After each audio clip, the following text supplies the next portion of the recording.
The map of our ancient past is wrong. Our history books are not finished. They are being rewritten right now, not in dusty libraries, but on the ground, across deserts, under jungles, and beneath the sea. This is a journey through 25 landscape discoveries that forced archaeologists to redraw the entire ancient world. We are not talking about small artifacts or single tombs. We are talking about entire lost cities emerging from the forest, colossal earthworks hidden in plain sight, and engineered environments so vast they shatter our old timelines. Each one of these finds proved that ancient peoples were more connected, more ingenious, and more impactful than we ever credited. By the end, you will see human history in a completely new light. How could a civilization carve a mountain from the inside out? What does a spiral in the desert have to do with an empire's survival? We begin our countdown with a discovery that redefines an entire continent, starting with number 25. What forgotten chapter of history is waiting to be uncovered next? Hidden across the high plains of Bolivia is a work of art so immense you cannot see it from the ground. This is not the Nazca lines. It is something far older and vastly more extensive. Carved into the earth of the Altiplano, a high plateau between the Andes Mountains, is a sprawling network of straight lines known as the Sajama lines. From above, the pattern is breathtaking. Thousands of perfectly straight paths, some over 12 miles long, fan out across the landscape like a colossal spiderweb etched into the crust of the earth. They cover an area larger than the entire island of Jamaica. For centuries, they were invisible, known only to the local communities who lived among them, their true scale and purpose lost to the outside world. It took the perspective of modern flight to reveal that these were not random trails, but the remnants of a highly organized system, a pre-Columbian masterpiece of social engineering. The sheer scale of the Sajama lines forces a profound question.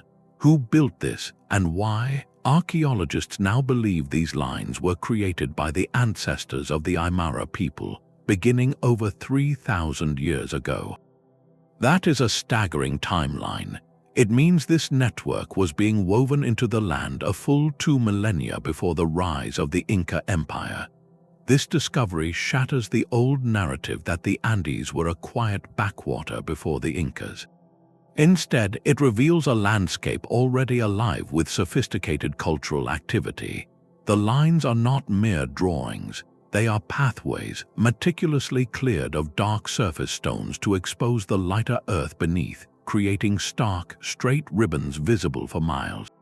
Researchers think they served a dual purpose. First, they were pilgrimage routes, guiding people across the sacred landscape toward distant volcanoes and holy sites, turning a journey into a walking prayer. Second, they formed a vast communication grid, a way to visually organize territory and possibly even signal across great distances in this treeless, high-altitude world. This redefines our understanding of ancient Andean society. To create and maintain such an enormous, coordinated project required more than just a few scattered villages. It points to a level of social cohesion, shared purpose, and collective memory that historians never attributed to this early period. The Sajama lines are a testament to a society that saw the land not just as a place to live, but as a canvas for their beliefs and a tool for their unity. They manipulated their entire visible world on a geographic scale, imposing a breathtaking geometric order upon the raw wilderness of the Altiplano. This find compels us to redraw the map of early South America, filling in a once blank space with evidence of a complex, interconnected culture whose legacy is literally written into the earth. It proves that long before empires built roads of stone, people were building roads of meaning, transforming their landscape into a testament of faith and community that would endure for thousands of years. These lines across the Bolivian Altiplano show how ancient cultures inscribed meaning onto the land, but halfway across the world, another plateau holds a mystery carved from the land itself. In the highlands of Laos, the Xingquang Plateau is dotted with thousands of massive stone jars, some standing over 9 feet tall and weighing several tons. They are scattered across the landscape in clusters of a few dozen to several hundred, silent and enigmatic sentinels gazing over the green hills. For decades, their origin and purpose were pure speculation, wrapped in local legend and the shadows of more recent regional history. The sheer physicality of these jars, hewn from solid rock and transported across miles, presents an archaeological puzzle of monumental effort. Who were the people strong enough to carve and move these giants, and what profound need drove them to do it?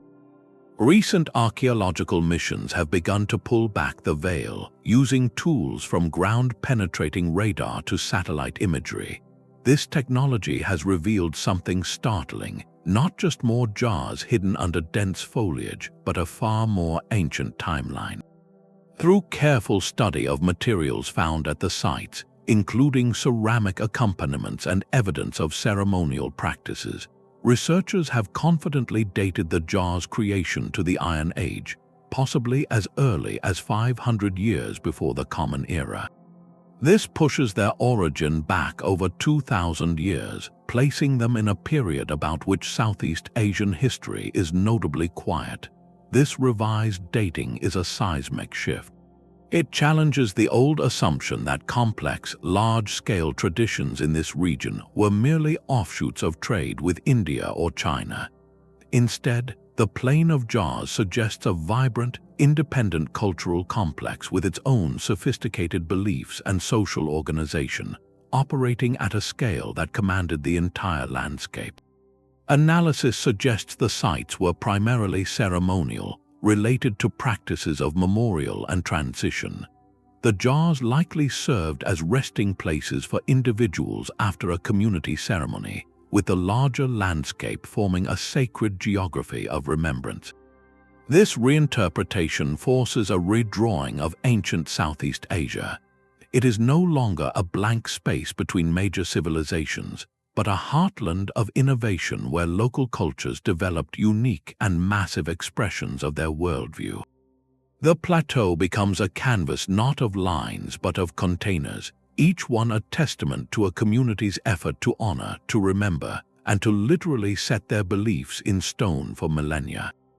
The jars ask us to listen to a history not written on parchment, but sculpted from the earth, a story of a people who shaped their world with a patience and purpose we are only beginning to understand.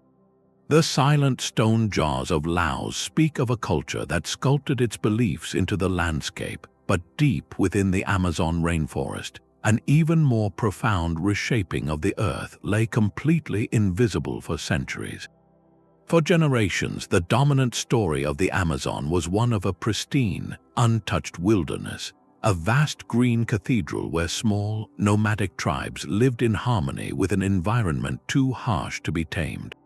This narrative was not just an ecological ideal, it was a historical assumption that shaped textbooks. Then the trees began to fall and the earth began to speak. From the cleared cattle pastures and soybean fields of western Brazil, a startling pattern emerged. From the ground, they looked like faint, overgrown ridges. But from above, the truth was undeniable. Etched into the red soil were perfect circles, precise squares, and elongated avenues, some over 1,000 feet across. These were the Amazonian geoglyphs, and they numbered not in the dozens but in the hundreds.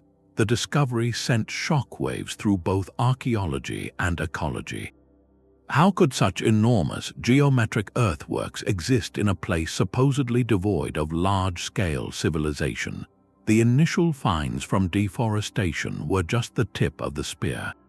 To truly understand the scale without cutting down more forest, scientists turned to a revolutionary tool, LiDAR. This technology works by firing millions of laser pulses from an aircraft down through the dense canopy. By measuring how long each pulse takes to bounce back, it creates a fantastically detailed, three-dimensional map of the ground surface, digitally stripping away every single leaf and vine. When LiDAR surveys were flown over still intact sections of the rainforest, the results were staggering. The geometric earthworks were everywhere. They formed a vast, hidden network of ceremonial centers, plaza-like structures, and sophisticated roadways, all woven through what appeared to be virgin jungle. This was not evidence of a people simply living in the forest. It was proof of a people who built with it. These societies, flourishing from roughly 2,000 to 500 years ago, were not passive inhabitants. They were active, ingenious landscape engineers. They did not practice large-scale, destructive slash-and-burn agriculture as once assumed. Instead, research suggests they enriched the poor rainforest soil intentionally, creating deep, fertile plots known as terra preta, or black earth, to support their settlements. They managed tree species, planted orchards, and shaped the very composition of the forest around their geometric earthworks. This overturns two major paradigms at once. Historically, it forces a complete redrawing of pre-Columbian South America, revealing the Amazon not as a green desert sparsely populated by hunter-gatherers, but as a heartland of complex, settled societies that transformed their world on a monumental scale. Ecologically, it shatters the myth of the pristine wilderness. The Amazon we see today is in part a living garden, a legacy forest shaped by human hands over millennia. The geoglyphs are not ruins of a collapse, but rather the enduring footprints of a successful adaptation, a testament to societies that thrived by understanding and enhancing their environment rather than conquering it. They challenge us to see the jungle not as an obstacle to civilization, but as its partner, a canvas upon which ancient peoples drew a blueprint for a sustainable way of life we are only now beginning to decode. The Amazonian earthworks reveal a civilization that sculpted the land for life, but high in the Andes, another culture shaped stone to defy time itself. Everyone knows the iconic image of Inca stonework, those impossibly tight seams between giant blocks in Cusco. Yet to understand the true shock of their engineering, you must look beyond the city, to the fortress of Sacsayhuaman and the terraces of Ollantaytambo. Here, the stones are not just fitted, they are woven. Enormous polygonal blocks, some weighing over 100 tons, are locked together in a colossal, three-dimensional jigsaw puzzle. The curves and angles are so precise that, centuries later, you cannot slip a single piece of paper between them, and all of this achieved without a single drop of mortar. For a long time, archaeologists viewed these sites through the lens of known Inca history, a rapid imperial expansion spanning just a few generations before the Spanish arrival. The sheer scale and sophistication of the masonry, however, presented a glaring problem. How could a society supposedly new to large-scale empire building develop perfect and deploy such a monumental and flawless construction technique in what seemed like the blink of an eye? The walls themselves forced a dramatic reevaluation. The key was not in the stones but in the ground beneath them. Excavations and improved dating methods began to tell a different story. Evidence suggests that the core Cyclopean style of masonry, the art of fitting these gigantic, irregular stones, has far deeper roots in the Andes. It likely evolved over centuries, perfected by earlier cultures in the region whom the Inca later absorbed into their empire. Sites like Sacsayhuaman, therefore, are not the first frantic experiments of a new empire, but the breathtaking culmination of a long, local tradition of stone mastery. This redefines the Inca not as sudden genius inventors, but as brilliant synthesizers and grand-scale project managers. They took a pre-existing, highly skilled architectural language and applied it with unprecedented ambition, moving stones across impossible distances and up staggering slopes to stamp their authority on the sacred landscape. The walls are a testament to organized labor, sophisticated logistics, and a profound understanding of geology and seismic forces, engineered to withstand the constant earthquakes of the Andes. This revised timeline forces a redrawing of the Inca narrative. Their imperial project was not a flash in the pan, but the explosive peak of a much older technological evolution. It speaks to a culture that did not just conquer land, but sought to physically harmonize with it, building structures so resilient they appear less constructed and more like a natural, eternal part of the mountain itself. The silent dialogue between those stones asks us to listen to a longer, slower story of innovation, one where an empire's true power lay in its deep respect for the knowledge that came before. The Inca walls show a mastery of stone, but on the opposite side of the Andes, a culture mastered the surface of the earth itself. Etched into the arid plains of southern Peru, the Nazca lines are perhaps the world's most famous geoglyphs. For decades, the familiar images of a hummingbird, a spider, and a monkey have fueled endless speculation about their purpose, often centering on astronomy or singular ritual acts. Yet the true scale of this phenomenon remained hidden, locked in the vastness of the desert, until technology gifted us new eyes. Recent advances in artificial intelligence and high-resolution satellite imagery have performed a kind of archaeological magic, revealing not a few more drawings but hundreds. The desert floor, it turns out, is covered in a dense manuscript of ancient art. The newly discovered figures include sprawling humanoid forms with distinct headdresses, a pair of intertwined hands, and a striking, almost dancing figure over 100 feet long. This explosion of data is not just adding to a list, it is fundamentally changing the question. The old one-size-fits-all explanations no longer hold. With such a diverse and expansive catalogue, from geometric spirals and trapezoids to complex biomorphic shapes, the idea of a single purpose collapses. Instead, researchers now see the lines as a complex, evolving system of cultural expression that unfolded over many centuries. They were not a static message to the gods or a giant calendar, but a living, changing dialogue with the landscape itself. Some of the straight lines may have functioned as processional pathways for ceremonial walks, guiding people toward sources of water, a precious resource in the desert. The animal and human figures likely held specific mythological meanings, serving as powerful symbols for different clans or commemorating important ancestral stories. The sheer variety suggests the lines were created and used by successive generations, each adding their own chapter to this sprawling earth-born narrative. This redefines the Nazca from a people who made a few mysterious drawings to a society for whom modifying the desert was a core, ongoing cultural practice. Their canvas was a 50-mile-long plateau, and their tools were simple stones moved to reveal the lighter soil beneath. The act of creating these figures, of walking these lines, was as important as the final image viewed from an imagined perspective. It was a way of weaving meaning into the very fabric of their world, of claiming and sanctifying a harsh landscape by inscribing it with their identity.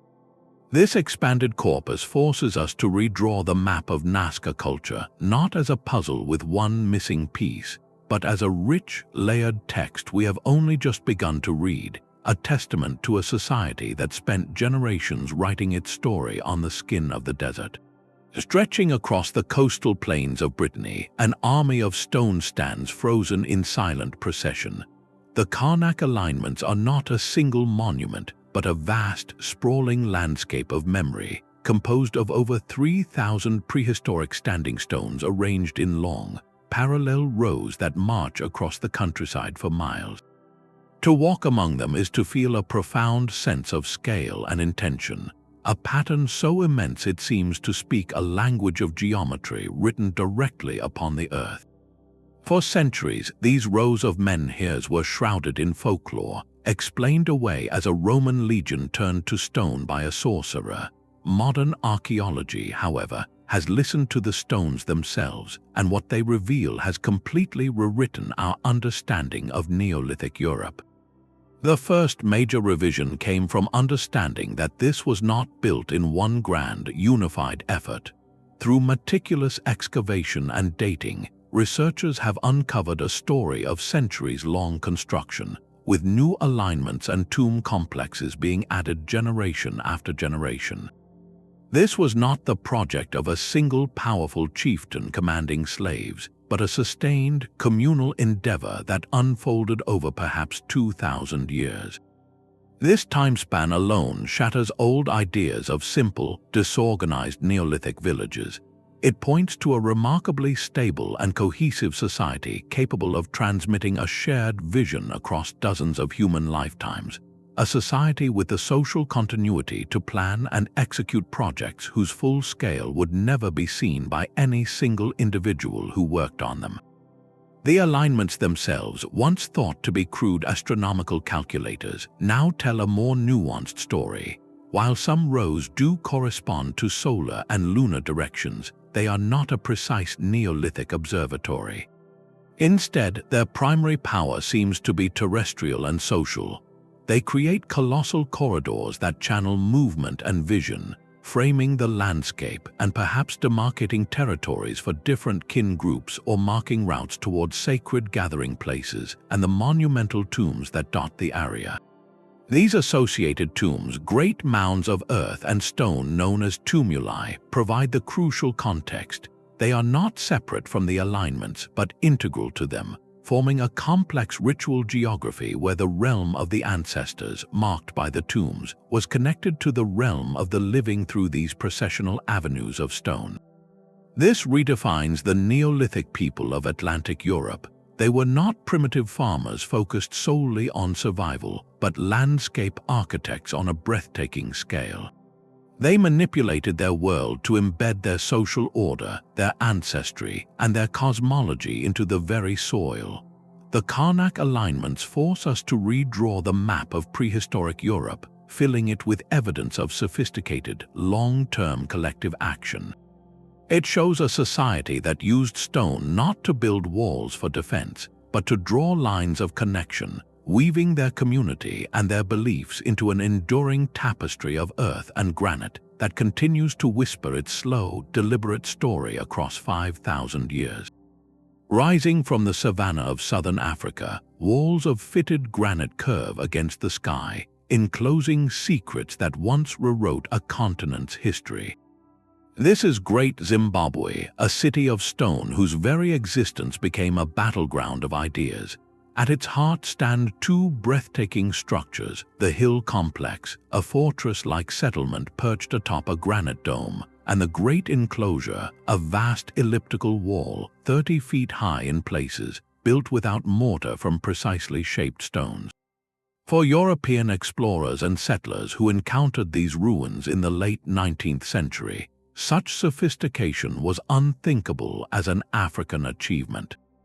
Their biases crafted a convenient myth that this must be the work of a lost foreign civilization, perhaps the Queen of Sheba or Phoenician traders, anyone but the ancestors of the local Shona people.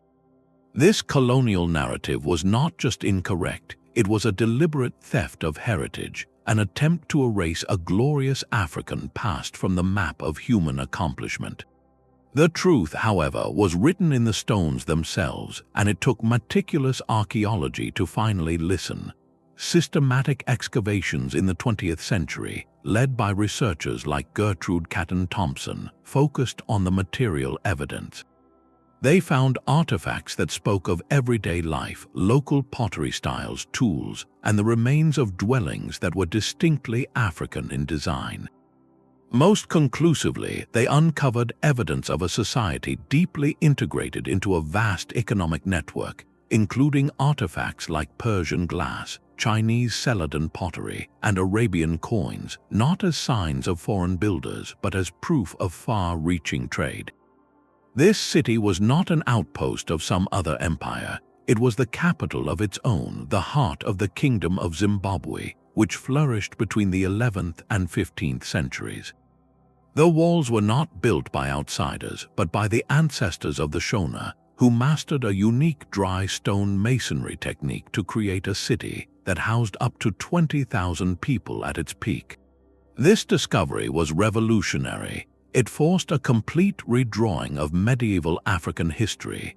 Great Zimbabwe proved the existence of a powerful, wealthy, and complex indigenous state in southern Africa long before European contact. It was a hub of a gold trading network that stretched across the Indian Ocean, connecting the interior of Africa to the wider world. The imposing architecture was a statement of political power, spiritual authority, and economic might, all homegrown. Dismantling the colonial myth did more than correct a historical error. It restored a legacy. It showed that African societies were not passive recipients of culture, but dynamic creators and savvy participants in global exchange. The soaring walls of Great Zimbabwe stand not as a mystery, but as a testament, a declaration in stone that the map of the ancient world was always far richer and far more diverse than some were willing to see. Their colossal heads gaze inland from the island's coast, silent giants we call the Meroë. For centuries, these stone faces defined Rapa Nui, known to the world as Easter Island, and their story became a global parable of self-destruction. The popular narrative was one of ecocide, a society so obsessed with statue building that they chopped down every last tree, collapsed their ecosystem, and doomed themselves to a grim fate. It was a compelling, cautionary tale, but it was wrong. The truth, unearthed by archaeologists literally digging deeper, reveals a landscape humming with sophisticated engineering and a people of remarkable resilience. The first major clue came when excavations around the statue's bases began. The iconic heads, it turned out, were just the tip of the iceberg. These figures have full bodies, buried up to their shoulders in sediment accumulated over centuries. Carved along their lengthy torsos are intricate petroglyphs, symbols and designs that held deep cultural meaning, now hidden from view. This simple fact changed the entire visual scale of the endeavor. These were not just heads on sticks, they were complete, monumental beings requiring even more stone, more labor, and more engineering to move and erect than anyone had calculated. To understand how they moved, researchers turned their attention to the island's surface. LiDAR technology and ground surveys mapped a sprawling network of ancient roads, pathways worn into the bedrock that radiate out from the main quarry at Ronororaku, the volcanic crater where almost all Meroë were born. These were not simple trails, they were engineered roads with prepared beds and even roadside amenities like resting platforms. This network points to a highly organized, cooperative logistical operation, a society capable of mobilizing and feeding teams to transport multi-ton statues across miles of rugged terrain. The evidence within the quarry itself is even more telling. It is not a scene of frantic, chaotic overproduction. Instead, it shows signs of managed generational work. Statues in various stages of completion are found in stable positions, suggesting careful planning and orderly workflow. This was not a desperate, final binge of statue making, but a sustained cultural tradition. Crucially, the ecological story has been rewritten. New research, including analysis of ancient pollen and soil samples, suggests the island's deforestation was a slow process, likely accelerated by the arrival of Polynesian rats that ate tree seeds.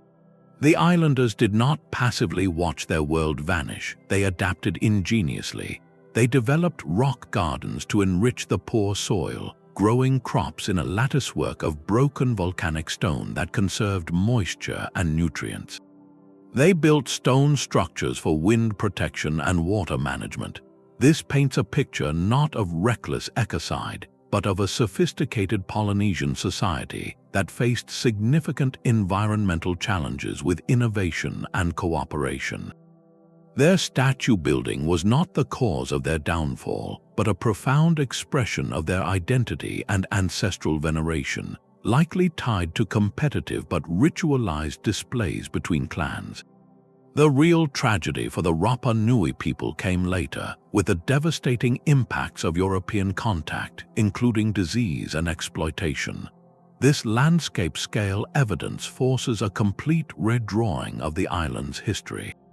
The Moai and their roads are not tombstones for a foolish people, but enduring monuments to a resilient one. They stand as a testament to human adaptability, to the drive to create meaning and honor ancestors on a grand scale, even at the edge of the world. The silent giants no longer warn of hubris, they speak of ingenuity, asking us to look beyond a simple parable to see the complex, thriving society that once moved mountains. South of Egypt, along the banks of the Nile, a forest of stone points sharply toward the sun. This is Meroë, and here stand over 200 pyramids, a collection that outnumbers the famous group at Giza. For a long time, Western archaeology viewed these structures through a narrow lens, seeing them merely as poor, late imitations of Egyptian grandeur, the work of a conquered people copying their masters. This perspective was a profound error, one that blinded us to a rival civilization of immense power and unique vision. The pyramids of the Kingdom of Kush are not copies, they are a declaration. Their form alone tells a different story. Where the Egyptian pyramids are majestic, sloping monuments, the Nubian pyramids are steep, dramatic triangles with sharply angled sides, a distinct architectural signature that announces a separate identity. They are often adorned with decorative elements from their own rich culture, including carved reliefs showing Kushite rulers in acts of power, adorned with symbols of their gods, like the lion-headed warrior deity Apedemak. These images do not depict pharaohs but Kor, the kings of Kush, who once ruled Egypt itself as the 25th dynasty. The landscape around these pyramids forced the real revision.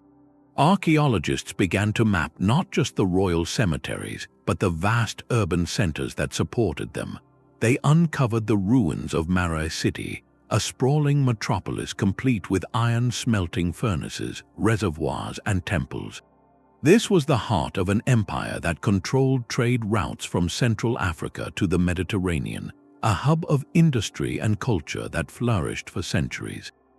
This comprehensive view shattered the old satellite narrative. Nubia was not a passive recipient of Egyptian culture, it was a dynamic, independent force. The Kingdom of Kush was a formidable rival, a military power that conquered its northern neighbor, and a cultural innovator that developed its own script, Meroïtic, which remains only partially deciphered today. Their pyramid fields, built over many centuries, are a testament to a sustained, confident tradition of kingship and belief that was entirely their own. This discovery forces a dramatic redrawing of the ancient Nile Valley. It is no longer a simple story of Egyptian dominance, but a complex, millennial-long dialogue between two mighty riverine civilizations. The steep silhouettes of Meroë stand as a permanent correction to the historical map, a reminder that the light of the ancient world shone from many sources, and some of the brightest have been waiting in plain sight, just beyond the horizon of our old assumptions. Deep beneath the rice paddies of Zhejiang, a silent, man-made world waited. In 1992, a local farmer decided to pump the water out of what he thought was a small, insignificant pond. As the water level dropped, walls of sheer, worked stone began to appear, then a ceiling, then an entrance to a cavern of impossible scale. This was the first of the Longyou caves, and what was revealed defied all expectation. It was not a natural grotto. It was a colossal, artificial space carved by hand from solid sandstone. The scale is almost incomprehensible. The largest of the caves could comfortably house a jumbo jet, with soaring pillars left in place to support a ceiling covered in perfectly parallel chisel marks, each stroke made by a human hand. To date, 24 such caverns have been discovered, each one a mirror of precise, back-breaking engineering. And yet, not a single historical record, not one scroll or stele, mentions their construction. Who built this underground empire, and why would they commit to a project of such staggering difficulty? only to be erased from memory. The engineering alone forces a dramatic rethink. The caves are not crude digs. Their walls are smooth and angled with a consistent slope. The pillars are evenly spaced, and the chisel marks form a uniform, decorative pattern across every surface, indicating not just labor, but a sophisticated, standardized technique. The precision suggests the work of a highly organized society with advanced surveying skills and a master plan. Archaeologists estimate that to create just one of these caverns would have required the removal of nearly 40,000 cubic meters of stone. Multiply that by 24, and you have a volume of rock that rivals the Great Pyramid of Giza. Yet this titanic effort left no spoil heaps, no tool fragments, and no worker settlements on the surface. The rock simply vanished. This presents a paradox that challenges the conventional timeline of ancient Chinese engineering. The caves are tentatively dated to a period before the Qin dynasty, perhaps over 2,000 years ago, a time when historical records focus on warring states and Bronze Age technology. The Longyou caves, however, speak of a level of labor mobilization, geological understanding, and project management that historians never attributed to that era in this region. They were not tombs, for no remains or burial goods were found. They were not dwellings, for they lack hearths or signs of habitation. Some researchers suggest they were vast quarries, but the careful, decorative finishing argues against a purely utilitarian purpose. Others propose they were secret ritual spaces or even storage facilities for a kingdom lost to time. The true purpose remains locked within the stone. This discovery forces a redrawing of ancient China's technological map. It reveals a gap in our knowledge, a shadow chapter where a culture, or perhaps several, achieved a monumental subterranean feat that our written history forgot.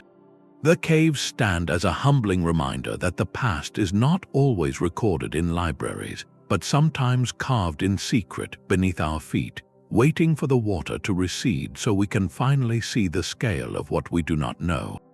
Beneath the waves off Japan's westernmost island, the ocean floor holds a puzzle that refuses to be solved.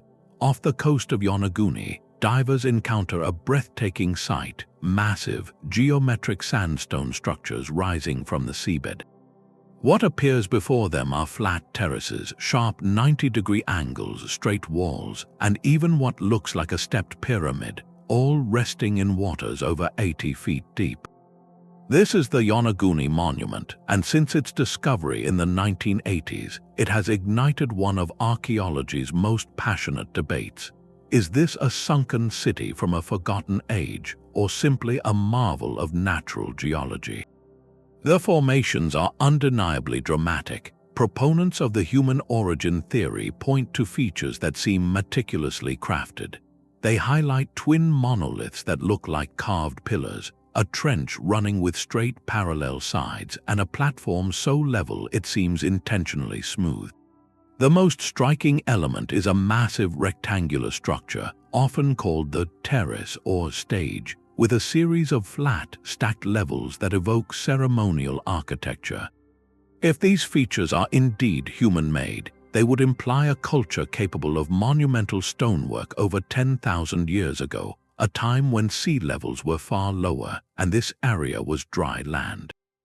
This timeline is the core of the controversy. Geologists, however, present a compelling counter-argument.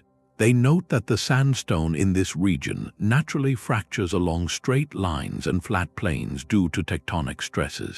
The powerful currents of the area could then erode and undercut these blocks, creating the appearance of platforms, steps, and pillars through entirely natural processes of weathering and collapse. They argue that what looks like a pyramid is merely the exposed corner of a bedrock layer, and the carved channels are just natural fault lines. The debate forces archaeologists to confront a fundamental question about how we interpret the ancient world. The Yonaguni Monument sits at the blurry boundary between a fantastic natural sculpture and a potential human artifact. It challenges researchers to refine their tools, to look beyond mere shape and seek the definitive fingerprints of human activity, tool marks, arranged stones not connected to the bedrock, or artifacts in situ. So far, such smoking gun evidence has remained elusive. Yet, the site's profound impact is not in proving a lost civilization, but in forcing the discipline to seriously engage with the possibility. It underscores a powerful, emerging truth in landscape archaeology, that we have been looking for history only on dry land. With the knowledge that sea levels rose dramatically as the last ice age ended, vast coastal plains inhabited for millennia are now submerged. Yonaguni, whether natural or human-made, acts as a powerful symbol of that lost world. It compels scientists to redraw their mental maps, to include the continental shelves as the next great frontier for discovery. The monument, in its silent, aqueous mystery, asks us to consider what other monumental stories might be written not in desert sand or jungle soil, but in the silent archives of the drowned coastlines, waiting for the currents to shift and reveal their truths. A circle of limestone pillars stands atop a barren hill in southeastern Turkey, each one twice the height of a person and carved with the forms of foxes, snakes, cranes, and scorpions. This is Göbekli Tepe, and its discovery did not just add a new chapter to human history, it tore up the entire first page. For over a century, the foundational story of civilization followed a clear, logical sequence. First, humans learned to farm, creating a stable food surplus. This allowed them to settle down in permanent villages. Only then, with the leisure and organization that agriculture provided, did they have the capacity to develop complex religion, social hierarchy, and monumental architecture. Göbekli Tepe inverted that sequence completely. Dating of the site delivered a chronological shockwave. The oldest stone circles here were constructed around 11,600 years ago. This is not just prehistory, it is a world before history as we defined it. It is a full 6,000 years older than Stonehenge, and it was built by people who were, according to all evidence, hunter-gatherers. They had not yet domesticated wheat or animals. They did not live in a city or even a permanent village at the site, yet they came together season after season to undertake a project of staggering ambition. The engineering itself speaks of a sophisticated society. The T-shaped pillars, some weighing over 10 tons, were quarried from nearby bedrock, shaped with stone tools, and transported up the hill. They were then set into precisely carved sockets in the bedrock floor to form ritual enclosures. The animal reliefs are not random graffiti. They are a symbolic language, a complex mythology etched in stone, depicting a world of power and possibly ancestral spirits. This evidence forces a revolutionary rethink. Social complexity, the ability to organize large groups for a communal, non-utilitarian purpose, did not emerge as a result of agriculture. It came first, the drive to create a shared sacred space, to gather for ritual and to express a collective worldview, may have been the very catalyst that brought people together in larger numbers, setting the stage for the settled life that would follow. In this new light, Göbekli Tepe is not a temple in the wilderness. It is a pilgrimage center, a cathedral for a mobile society. Hunter-gatherer bands from across the region may have converged here at certain times of the year, drawn by a shared belief system to feast, to worship, and to build. The need to feed these large gatherings could have provided the practical impetus to cultivate wild grasses, nudging humanity toward agriculture. This turns the old model on its head. We did not build temples because we had farms. We may have started farming because we had built temples. The landscape of Göbekli Tepe forces a complete redrawing of the map of human origins.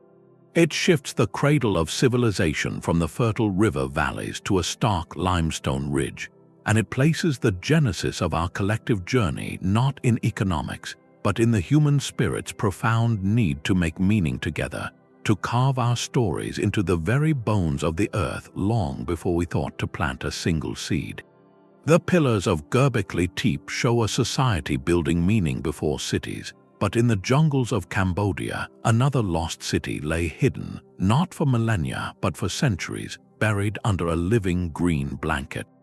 The world knows Angkor Wat, the magnificent stone temple that symbolizes the height of the Khmer Empire. For generations, historians traced the empire's story from this splendid center, assuming the great capital arose in the lowlands, a sudden flowering of power. The true birthplace of the empire, however, was not in the plain but on a mountain. The Phnom Kulen Plateau was spoken of in ancient inscriptions as Mahendraparvata, a legendary first capital. Yet on the ground, archaeologists found only scattered ruins and a few isolated temples, seemingly confirming it as a minor, early site. The jungle was keeping an immense secret. Then LiDAR arrived. From an aircraft, lasers pierced the dense canopy, digitally stripping away every vine and tree to map the ground beneath. What appeared on the screen was not a few more temples. It was an entire city. The LiDAR maps revealed a vast, gridded urban sprawl etched into the mountain plateau. There were orderly city blocks, a complex network of roads and canals, and the foundations of hundreds of unknown temples and palaces, all arranged in a coherent, grand plan. This was not a scattered settlement. It was a meticulously planned capital, a sophisticated urban center that existed over 300 years before the construction of Angkor Wat. The discovery of Mahendraparvata in its full scale was a revelation that forced a complete rewriting of Khmer history. It proved the empire did not emerge fully formed in the lowlands. Its roots were in a highly organized, mountain-based society that had already mastered urban planning, water management, and large-scale construction. The city's layout shows an astonishing level of central authority and engineering foresight. The canals were not just for irrigation, they formed a sacred hydraulic system, channeling water to sanctify the city and sustain its population. This early mastery of water would become the defining feature of the later Angkorian civilization. Finding this lost city shifts the entire timeline. The Khmer Empire's story is now one of migration and adaptation, a movement from a planned mountain capital down to the fertile plains, where they applied and amplified their engineering principles on an even grander scale. Mahendraparvata is the missing foundational chapter. It shows that the genius of Angkor, its ability to shape a landscape of temples and reservoirs, was not an invention but an inheritance. The jungle had not swallowed a few ruins, it had concealed the blueprint for an empire, a master plan written into the earth that waited 1,000 years for a technology that could see through leaves to reveal the true origins of a civilization. High on the windswept steppe of southern Siberia, a valley holds the silent legacy of kings. This is the Tuva Republic, and here, in a place known as the Siberian Valley of the Kings, archaeologists uncovered burial mounds that rewrote the history of an entire continent. For centuries, the Scythians were known to us only through the fearful writings of their settled neighbors, the Greeks and Persians, who described them as savage, nomadic horsemen from the edges of the civilized world. Their own story was assumed to be one of constant movement, leaving little behind but simple graves. The excavations at Arjun shattered that myth completely. The first major find, Arjun I, was dated to the 9th century before the Common Era. That date alone sent a shock through the academic world. It proved that the Scythians, or their direct cultural ancestors, were already practicing elaborate royal burials and producing stunning art over 2,700 years ago, centuries earlier than any historian had placed the peak of their culture. But it was the discovery of Arjun II that truly unveiled their splendor. Here, within a timber-lined burial chamber, researchers found a royal couple laid to rest in breathtaking opulence. Their clothing was covered in thousands of small gold plaques, each one stamped with intricate animal motifs, stags, panthers, and griffins, all frozen in dynamic, coiled energy. Their headdresses, collars, and weapons were adorned with larger, masterfully crafted gold pieces. The artistry was not primitive. It was sophisticated, displaying a unique animal style that spoke of a deep, spiritual connection to the natural world of the steppe. This was not the loot of raids on settled civilizations. This was a distinct, confident artistic tradition born from the heart of nomadic life. The impact of these finds cannot be overstated. They forced a complete redrawing of the ancient Eurasian map. The Scythians were no longer peripheral barbarians, but the founders of the first great nomadic empire, a sophisticated political network that stretched across thousands of miles of grassland. The gold from Arjun proved they possessed not just wealth, but a complex social hierarchy, specialized artisans, and long-distance trade networks that connected them to China, Persia, and the Black Sea. Their leaders were not just warlords but sacred kings, buried with a ritual complexity that rivaled any pharaoh. This valley in Siberia rewrites the narrative of the ancient world, elevating the steppe from a blank space on the map to a dynamic highway of culture, power, and art. It shows that civilization was not a gift bestowed solely by farmers and city dwellers, but could also be carried on horseback, woven into tapestries and forged in gold by a people who mastered the endless sky and left their indelible mark upon it. Beneath a quiet hill in central China sleeps an emperor's vision of eternity. The terracotta army, with its thousands of silent soldiers, has become a global icon. Yet these famous warriors are merely the advance guard, a single contingent in a subterranean empire of staggering ambition.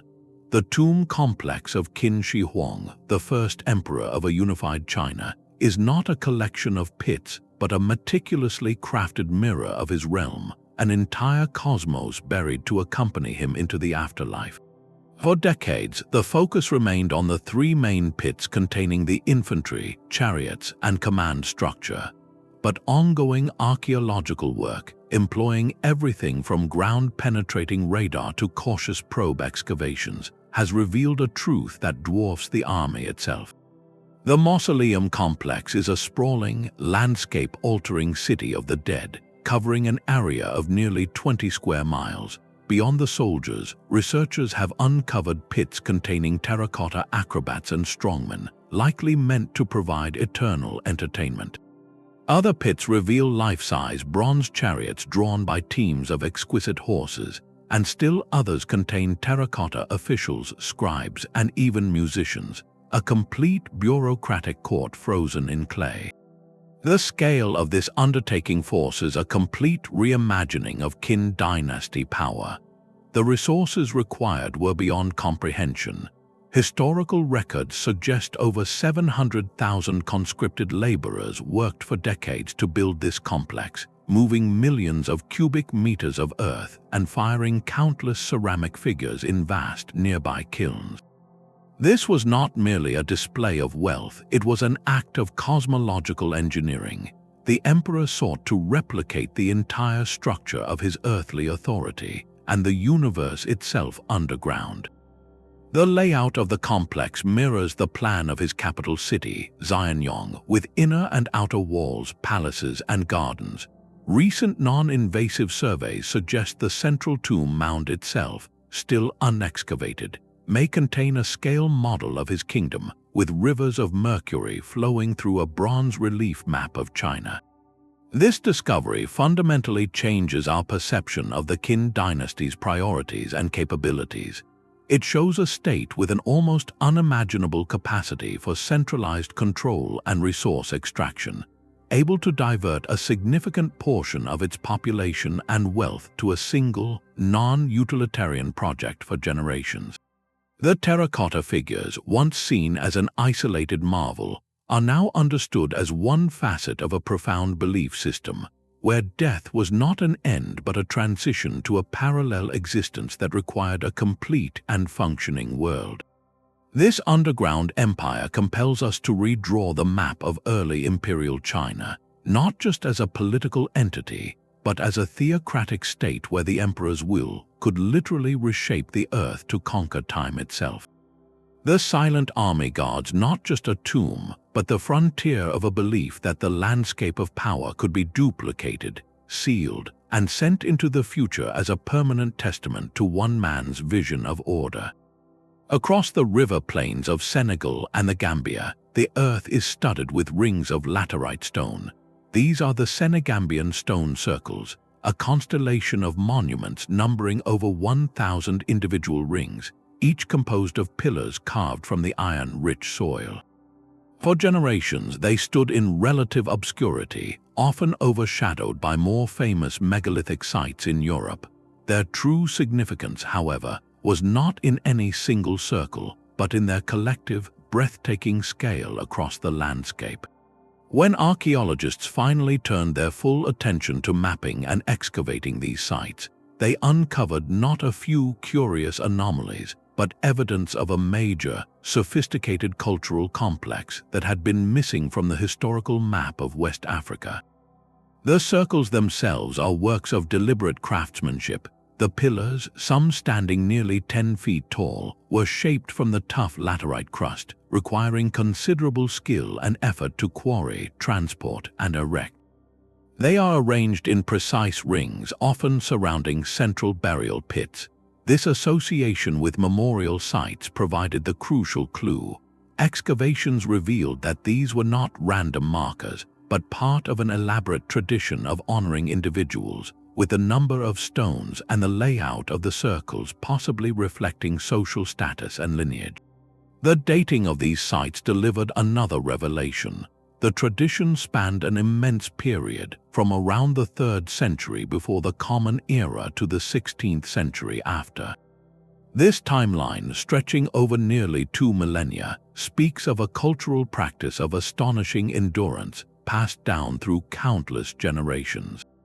It fills a profound gap in the regional archaeological record, proving that complex social organization and monumental architecture flourished in West Africa long before the rise of later, more documented empires like Ghana or Mali. This discovery forces a dramatic redrawing of the region's prehistory. The stone circles are a testament to a society, or a network of related societies, with a strong collective identity and a shared ritual language expressed in stone. They managed the landscape not for agriculture or defense, but for memory and social cohesion, creating sacred geographies that connected communities to their ancestors and to each other across centuries. The silent rings challenged the old narrative that viewed this region as a blank space between trade routes, revealing instead a heartland of indigenous innovation where people shaped their world into a permanent, dignified testament to those who came before, building a legacy in laterite that quietly waited for its story to be told. A desert of chalk-white rock forms a landscape so alien it feels like another planet. This is Egypt's White Desert, a place of surreal wind-carved sculptures and utter silence. Yet scattered across this stark terrain are not just stones but bones, the colossal skeletons of ancient whales. These are the fossils of Basilosaurus, a serpent-like predator that swam here over 40 million years ago when this was the bottom of a vast, shallow sea.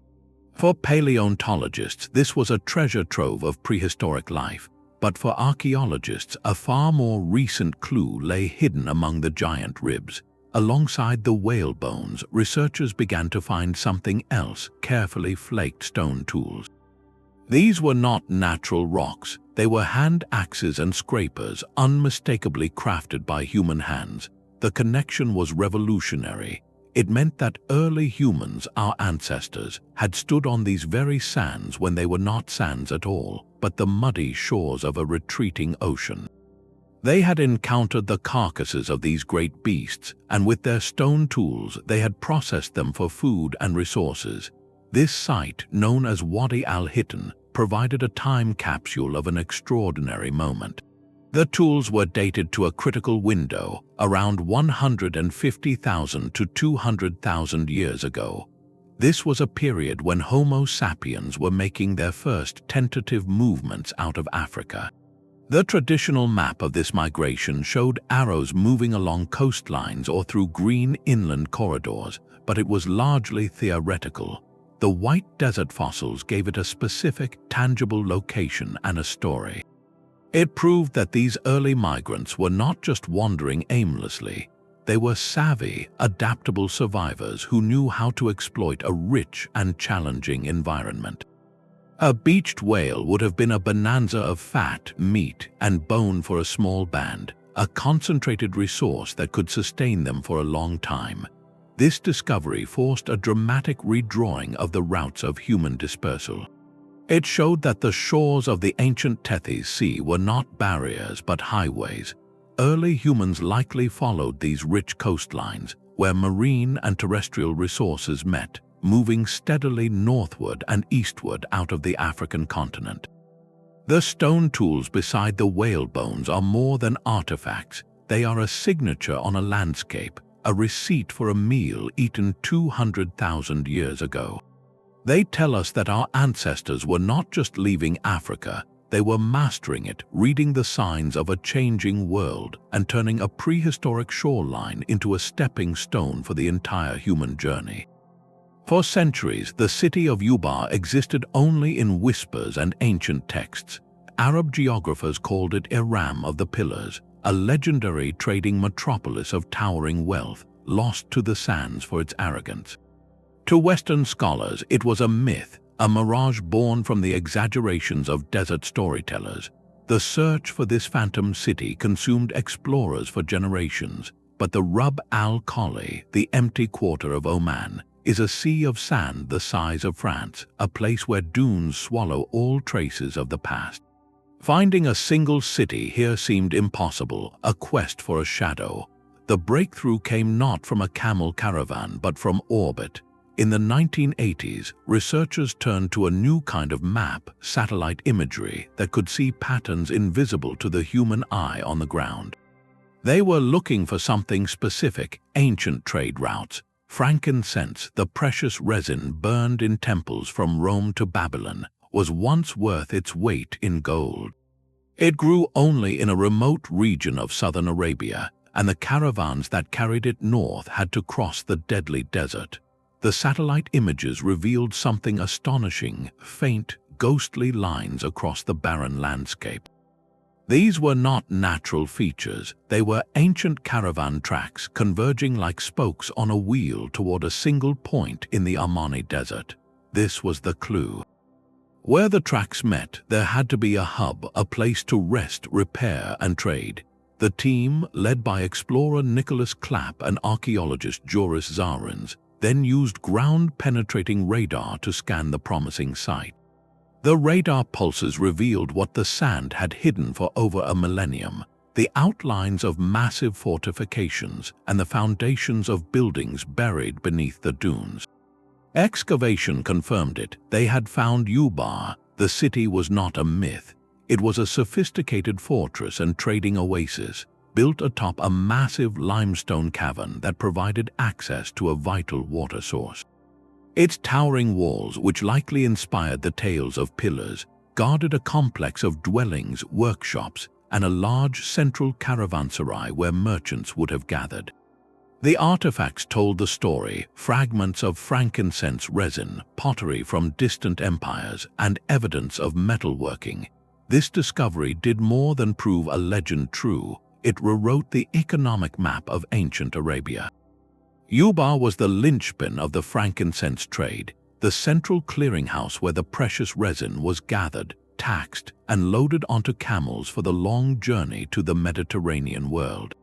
Its existence validated the historical accounts of a network of powerful, wealthy Arabian kingdoms that controlled this lucrative monopoly for centuries. These were not isolated desert tribes, but savvy economic players whose fortunes shaped the economies of the classical world. The city's dramatic end, likely a collapse into the cavern below after the water table gave way, became a historical event that fossilized a moment in time, preserving Ubar not as a gradual ruin, but as a snapshot of a thriving hub at its peak. Finding Ubar forced historians to redraw their charts, replacing blank spaces on the map of Arabia with a nexus of commerce and power. It showed that the desert was not a barrier but a corridor, and that the stories passed down for generations were not mere fables, but memories of a real, glittering crossroads where the scent of frankincense once hung heavy in the air, a city whose pillars truly did touch the wealth of the ancient world.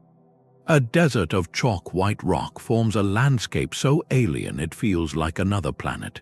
This is Egypt's White Desert, a place of surreal wind-carved sculptures and utter silence. Yet scattered across this stark terrain are not just stones but bones, the colossal skeletons of ancient whales. These are the fossils of Basilosaurus, a serpent-like predator that swam here over 40 million years ago when this was the bottom of a vast, shallow sea. For paleontologists, this was a treasure trove of prehistoric life, but for archaeologists, a far more recent clue lay hidden among the giant ribs. Alongside the whale bones, researchers began to find something else: carefully flaked stone tools. These were not natural rocks. They were hand axes and scrapers, unmistakably crafted by human hands. The connection was revolutionary.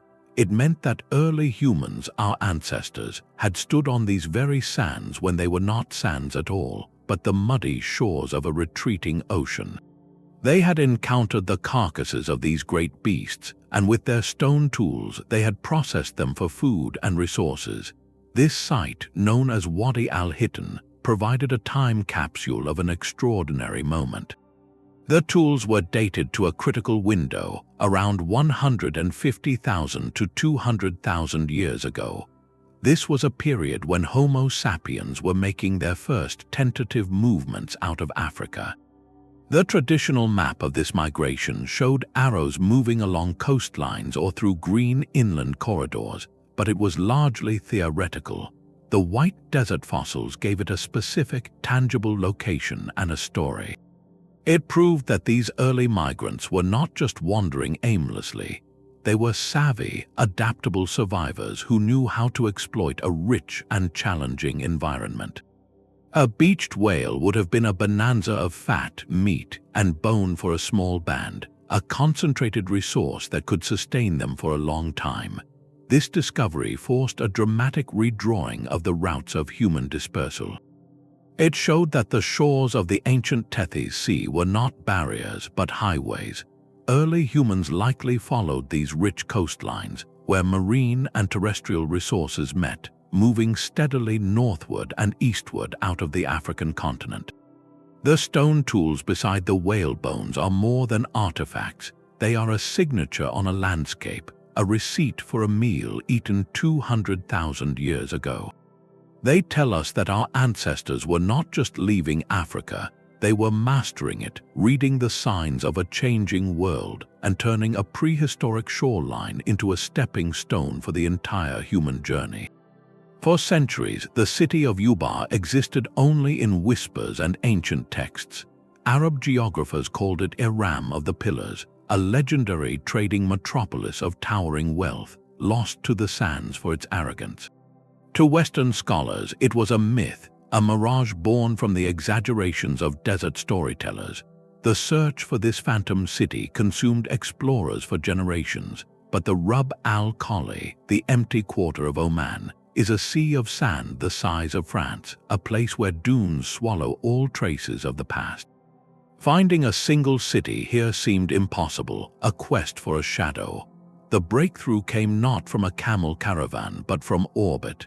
In the 1980s, researchers turned to a new kind of map, satellite imagery, that could see patterns invisible to the human eye on the ground.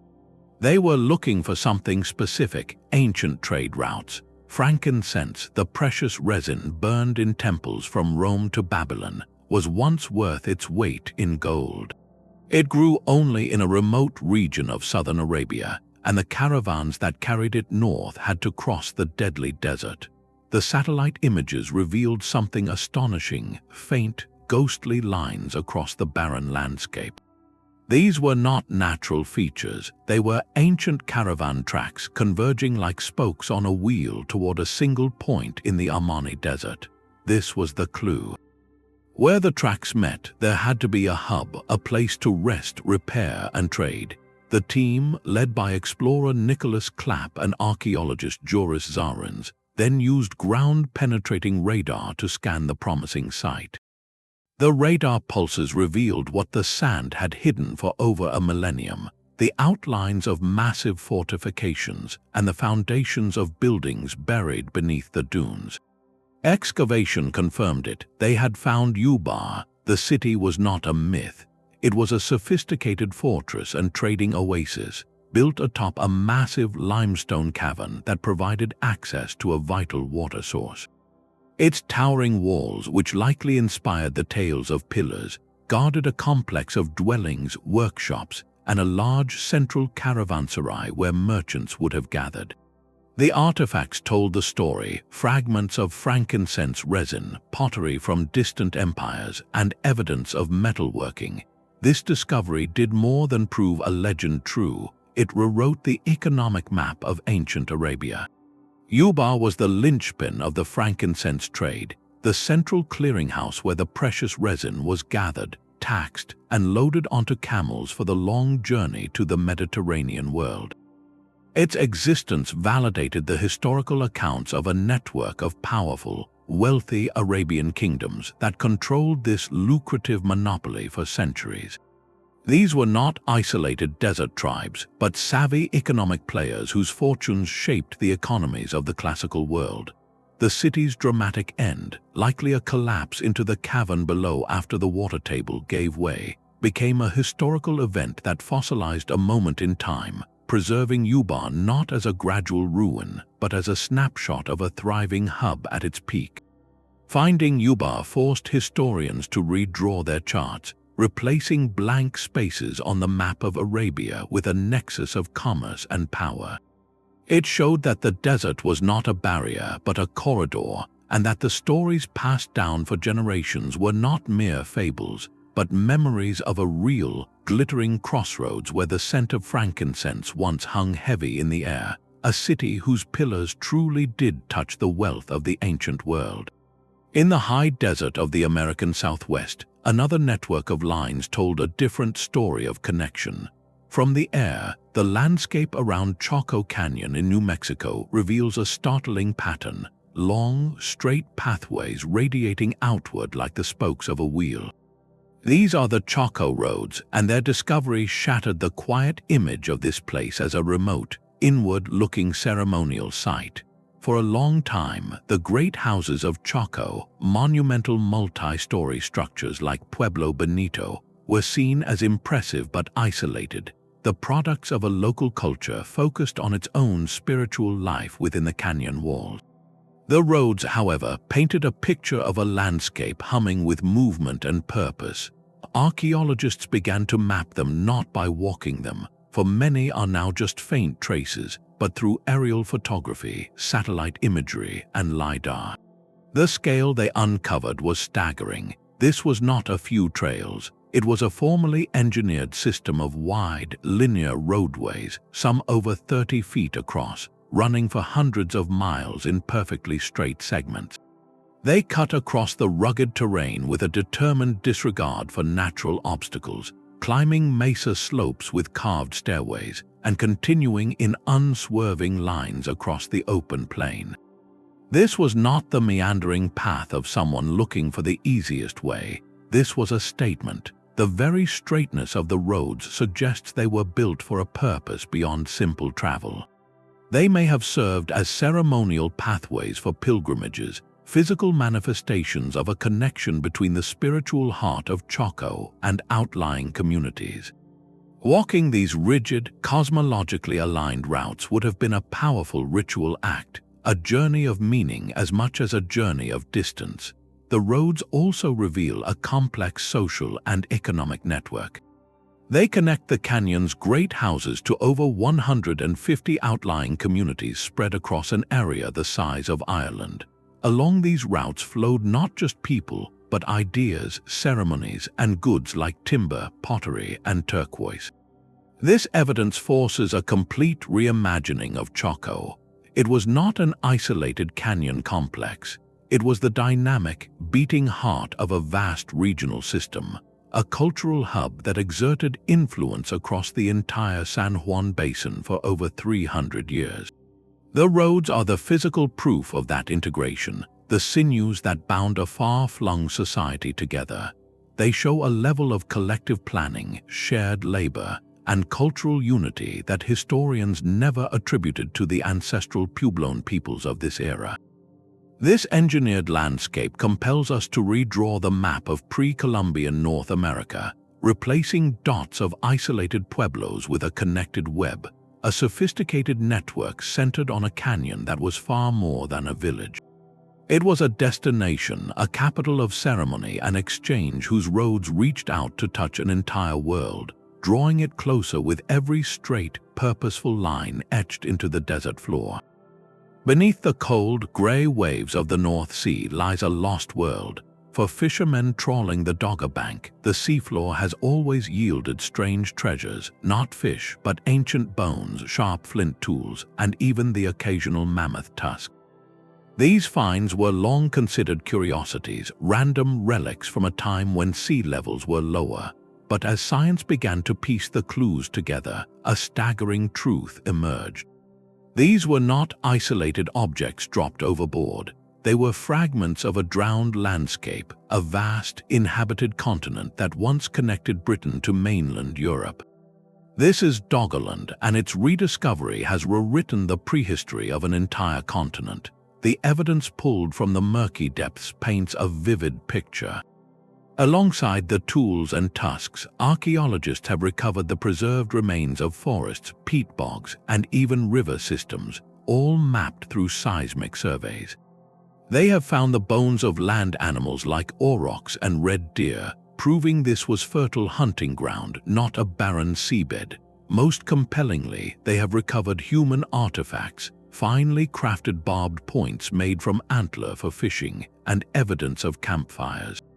This was not a land briefly traversed. It was a homeland inhabited for thousands of years by Mesolithic communities who lived, hunted, and moved through a rich mosaic of rivers, lakes, and forests. The drowning of Doggerland was not a sudden event, but a slow, inexorable transformation.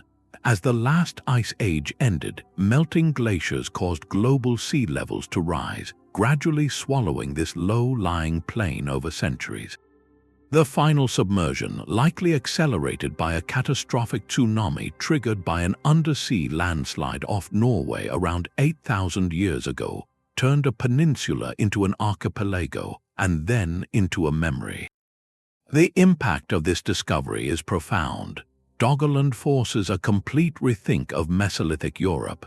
It shows that early human settlement was not confined to the coastal fringes and river valleys we see today. A huge, fertile, and populated heartland has been missing from our maps. This lost continent was likely a major corridor for migration, a cultural melting pot where ideas and technologies spread across a land bridge that no longer exists. The communities here were not primitive holdouts, but adaptable people living in a dynamic, changing environment. Their landscape, now vanished beneath 40 meters of water, was the very center of their world. Finding Doggerland does more than add a new chapter. It changes the setting of the entire book. It compels us to redraw the map of prehistoric Europe, to envision a time when the North Sea was a valley, and to understand that some of the most important chapters of our human story are not buried under soil, but preserved in the silent, dark archive of the sea. Far from the ceremonial roads of Chaco, another kind of deep digging was taking place, one that would reveal a different kind of network woven across the continent. On the remote Keweenaw Peninsula of Michigan, jutting into the cold waters of Lake Superior, the landscape is scarred with pits and trenches. To the untrained eye, they might look like the work of 19th-century prospectors. But these are far older, the ancient copper mines of North America. and their story rewrites the economic map of the prehistoric world. Long before European contact, and for over 3,000 years, indigenous peoples here were engaged in the largest known copper mining operation in the ancient world. They did not use metal tools or dynamite. Instead, they employed a technique called thermal shocking. They would build enormous fires against the face of a pure copper vein, then douse the superheated rock with cold water, causing it to fracture. Using heavy stone hammers, they would then pry out masses of pure, malleable copper, some weighing hundreds of pounds. The scale is almost industrial, with thousands of mine pits and countless tons of rock removed, all by hand. For a long time, archaeologists saw these mines as a local phenomenon, the work of isolated groups exploiting a unique resource. The real revelation came not from Michigan, but from sites hundreds of miles away. In burial mounds across the Ohio River Valley, at ceremonial centers like those of the Hopewell culture, archaeologists kept finding exquisite artifacts made from this distinctive, high-purity copper. There were ornate headdresses, ceremonial axes, and intricate animal effigies, all crafted from Quinault copper. The chemical signature was unmistakable. This meant the raw material was traveling. It was not just a local trade item, it was a continent-spanning commodity. Further discoveries stretched the map even further. Artifacts of this Great Lakes copper have been found in sites as far south as present-day Louisiana and Florida, and as far northeast as the Atlantic coast. This evidence revealed a vast, sophisticated exchange system that operated for millennia. The copper was likely transported through a relay of hand-to-hand trade, following river networks and established trails, moving from community to community across incredible distances. This network was not just about moving material, it was about moving meaning. The copper was not used for everyday tools like knives or arrowheads, which could be made from local stone. It was reserved for objects of immense social and spiritual power, for regalia that marked status, for gifts that forged alliances between distant peoples, and for ritual items that connected the living to the cosmos. The discovery of this system forces a dramatic redrawing of ancient North America. It proves that long before the rise of the great mound-building cultures, the continent was already intricately connected by threads of commerce and ceremony. Societies from the Great Lakes to the Gulf of Mexico were participants in a shared economic sphere, a commonwealth of value that revolved around this glittering red metal from the north. The mines of Michigan were not a lonely outpost, but the beating heart of a continent-wide idea, a testament to a time when value was measured not in coin, but in connection, and a piece of raw metal could journey 1,000 miles to become a sacred symbol, linking distant worlds in a web of ancient exchange. While the Nazca lines captured the world's imagination, the true genius of this desert culture was not written on the surface, but hidden beneath it. To survive in one of the driest places on Earth, they engineered a landscape of water, constructing a complex hydraulic system known as the Puquios. These are not simple wells, but a brilliant network of spiral-shaped well shafts connected to underground canals that tapped into subsurface aquifers. The design was both elegant and effective. The spiraling, funnel-like entrance to each shaft served a critical engineering purpose, harnessing the powerful desert winds to force cool air down into the tunnels. This airflow would then push the precious groundwater through the subterranean channels, often for many miles, delivering it to settlements and agricultural fields without a single drop being lost to evaporation under the relentless sun. This was not a temporary fix, but a sophisticated, long-term adaptation that sustained the Nazca people for centuries. It transformed the desert from a barrier into a habitable home, enabling them to grow crops like cotton, beans, and maize in the arid soil. The Puquios reveal a society that thought in generational terms, investing immense communal labor in infrastructure that would nourish their children's children. They understood their environment with a profound intimacy, mapping the invisible waterways beneath the sand and creating a sustainable lifeline that turned the Nazca Valley into a green oasis.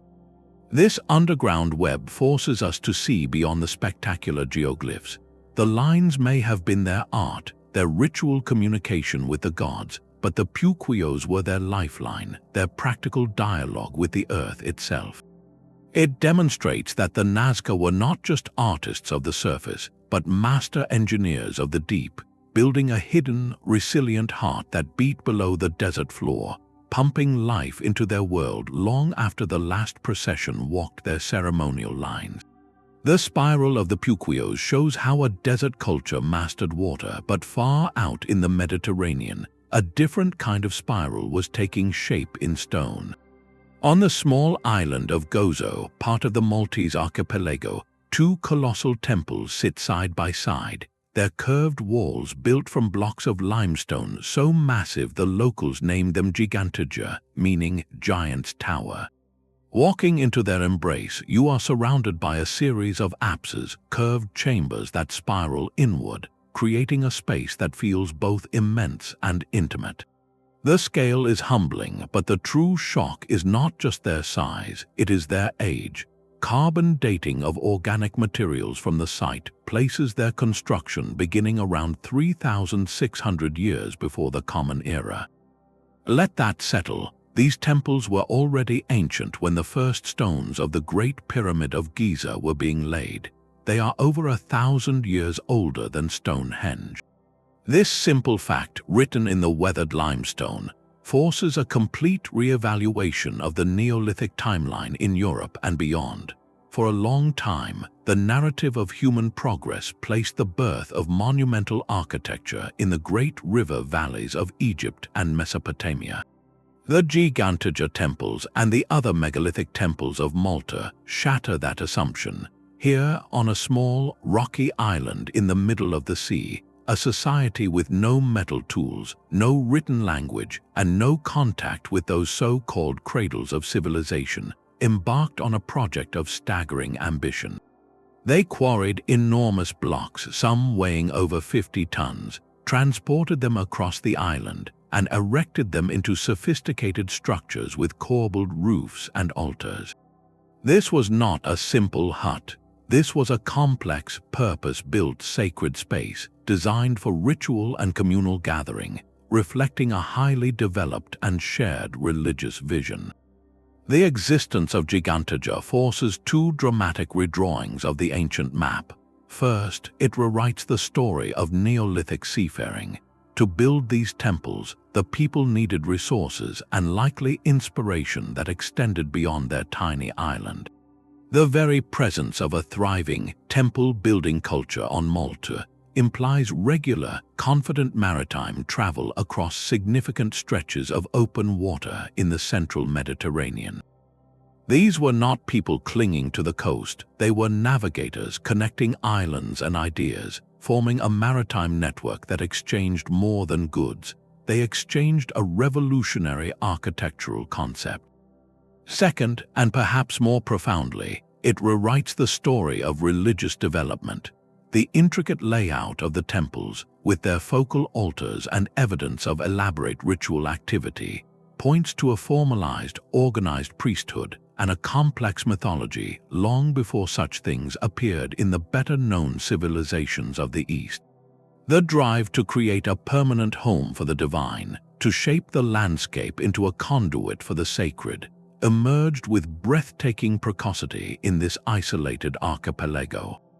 The giants of Ġgantija stand not as a mysterious anomaly, but as a foundational pillar of human cultural achievement.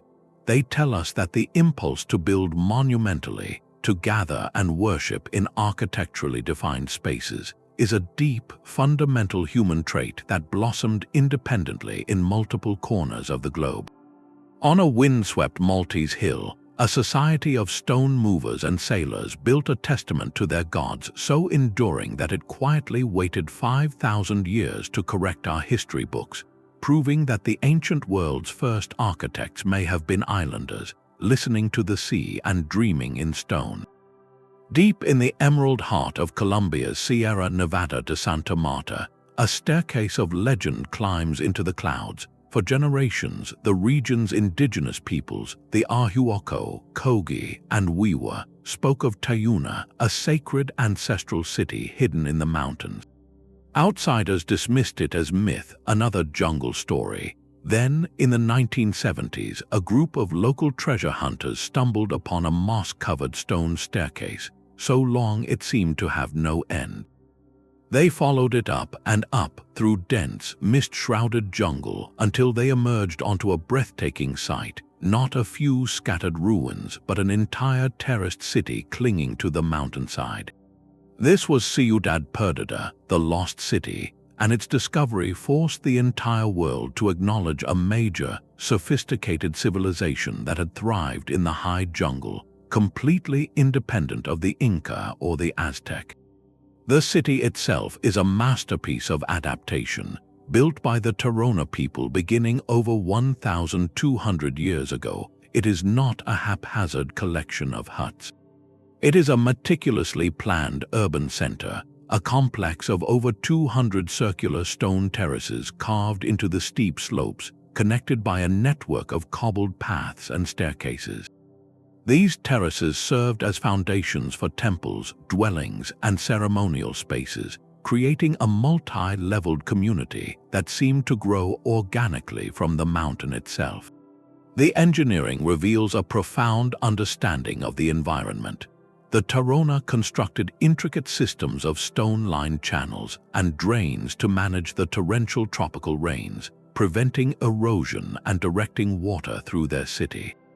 They farmed the surrounding slopes with precision, creating agricultural terraces that sustained a large population without destroying the fragile jungle ecosystem. This was not a people fighting against nature, but working with it, weaving their city into the very fabric of the mountain. The scale of Ciudad Perdida, which may have housed up to 2,500 people at its peak, rewrites the map of pre-Columbian South America. It proves the existence of a powerful, centralized society in a region long considered a peripheral backwater. The Tairona were not isolated villagers, but skilled goldsmiths, traders, and architects who developed a unique cultural identity. Their artifacts show a distinctive artistic style, and their society displayed a level of social organization capable of mobilizing labor for generations to build and maintain this mountaintop metropolis. The city's location was strategic, a statement of spiritual and political power. Perched high in the sacred mountains, it was a place deeply connected to the cosmology of its builders, a point of contact between the earthly realm and the spiritual world. Its discovery and the ongoing stewardship of the site by descendant communities compels a dramatic redrawing of history. Here was not a lesser culture overshadowed by its famous neighbors, but a resilient, innovative civilization that mastered one of the most challenging environments on the continent. Ciudad Perdida stands as a testament to a different kind of empire, one built not on open plains but in the clouds, a silent city of stone that waited for centuries to reclaim its rightful place on the map of the ancient world. The terraced city of Tayuna reveals a civilization mastering the high jungle, but in the lowlands of Cambodia, a different kind of urban truth was hidden beneath a canopy of trees. For centuries, Angkor Wat stood alone in the Western imagination, a magnificent temple seemingly abandoned in the wilderness. This iconic image shaped the story of the Khmer Empire, one of a glorious but isolated capital that mysteriously faded away. The jungle, however, was not swallowing a temple. It was concealing a city, and its true scale was a secret kept from the sky. The breakthrough came with a sweeping LiDAR survey, a technology that digitally peeled back the dense forest cover to map the ground beneath. What the lasers revealed was not merely more temples, but an urban landscape of staggering, unprecedented scale. Angkor was not a ceremonial center surrounded by jungle. It was the beating heart of the largest pre-industrial city on Earth. the LiDAR maps showed a vast, low-density metropolis sprawling across nearly 400 square miles. Radiating out from the stone temples were the ghostly footprints of thousands of ordinary homes, raised on mounds to survive the annual floods. A complex, hierarchical network of roads, canals, and reservoirs connected neighborhoods, villages, and satellite communities into a single, integrated hydraulic and social system. This was not a dense, walled city like those of medieval Europe. It was a sprawling, engineered landscape, a carefully managed mix of urban space, rice paddies, and orchards, all sustained by a masterful water management network. This discovery fundamentally rewrote every dimension of the Khmer Empire's story. First, it exploded our understanding of its scale and population. Historians now estimate that Greater Angkor was home to as many as 750,000 to 1 million people at its peak in the 13th century. This places it among the most populous cities in human history before the modern industrial era. The empire was not a modest kingdom, but a superpower of the medieval world, whose capital dwarfed any contemporary city in Europe. Second, the LiDAR data revealed the city's profound vulnerability, rewriting the narrative of its decline. The very water system that enabled its greatness, the vast reservoirs and canals, also contained the seeds of its fragility. Evidence suggests that over centuries the system became increasingly difficult to maintain. Periods of intense monsoon rains followed by severe drought, possibly linked to broader climate shifts, would have placed catastrophic stress on the intricate network. The sprawling, low-density urban form, while innovative, may have ultimately made the population and its food supply more susceptible to these environmental pressures. The city did not vanish overnight, but its complex infrastructure likely became impossible to sustain, leading to a gradual reorganization of society away from the monumental core. This landscape-scale evidence forces us to see Angkor not as a lost city in the jungle, but as a monumental experiment in urban living. It was a society that sought to tame a monsoon climate with geometry and earthworks, building a metropolis in harmony with, and in defiance of, the water that gave it life. The Temple of Angkor Wat was not an isolated wonder, but the spiritual pinnacle of a vast, humming, human-made ecosystem. Its silent stones were the crown of a living, breathing world of canals and homes, a world whose true magnitude lay hidden until we learned to see through the leaves, revealing an urban masterpiece written in water and earth. These 25 discoveries are not isolated curiosities. They are a chorus, and together they sing a single, transformative truth. The greatest archive of our past is not stored in libraries or museums. It is the landscape itself. Every hill, every forest floor, every desert plain and riverbed holds the memory of those who walked it before us. For centuries, these stories were locked in plain sight, written in a language of earth and stone we could not read. We saw jungles as empty wilderness and deserts as barren wastelands, missing the cities and fields and sacred pathways hidden within them. Our old maps were not just incomplete, they were illusions drawn from a perspective that could only see the surface. Now we have been given new eyes. Technologies like LiDAR and satellite imagery act as a kind of time machine, digitally stripping away the present to reveal the past etched into the ground.